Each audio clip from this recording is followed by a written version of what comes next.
Hi అండి, అందరికీ నమస్కారం. వెల్కమ్ టు మై ఛానల్ అండి. ఈ వీడియోలో ఇప్పుడే అందిన వార్త కడప ఎంపీ రాజీనామా అండి. సో విషయానికి వెళ్ళే ముందు వీడియోకి అయితే ఒక లైక్ చేయండి ఫ్రెండ్స్.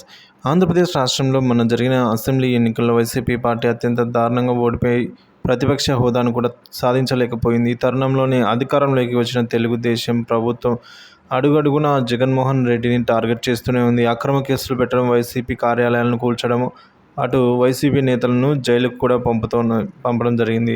అయితే తెలుగుదేశం కూటమి దుడుకుగా వ్యవహరిస్తున్న నేపథ్యంలో వైఎస్ జగన్మోహన్ రెడ్డి సంచలన నిర్ణయం అయితే తీసుకున్నట్లు సమాచారం అందుతుంది. అతి త్వరలోనే పులివెందుల ఎమ్మెల్యే పదవికి జగన్మోహన్ రెడ్డి రాజీనామా చేయబోతున్నారట. ఈ మేరకు రంగం సిద్ధం చేశారట జగన్మోహన్ రెడ్డి. ఏపీలో ప్రతిపక్ష హోదా పార్టీకి ఇవ్వమని టీడీపీ స్పష్టం చేసింది. అలాగే జగన్మోహన్ రెడ్డి అసెంబ్లీకి వెళ్తే అక్కడ ఆయనను ట్రోలింగ్ చేయడం గ్యారంటీ అని అయితే జగన్ తెలుసుకున్నారు.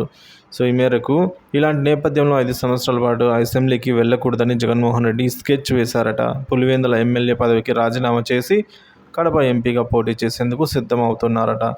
కడప ఎంపీగా ప్రస్తుతం అవినాష్ రెడ్డి ఉన్న సంగతి తెలిసిందే. అయితే ఆయనతో రాజీనామా చేయించుతూ ఉన్నారంట జగన్ గారు.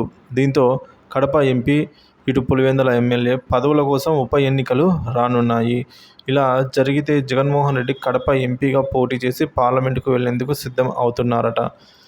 ఇక ఇటు పులివెందుల నియోజకవర్గం నుంచి తన తల్లి విజయమ్మను బరిలోకి దింపేందుకు సిద్ధం అవుతున్నారట జగన్. ఆమె కాదంటే వైఎస్ భారతిని ఎమ్మెల్యేగా నిలబెడుతూ ఉన్నారట ఆలోచనలో.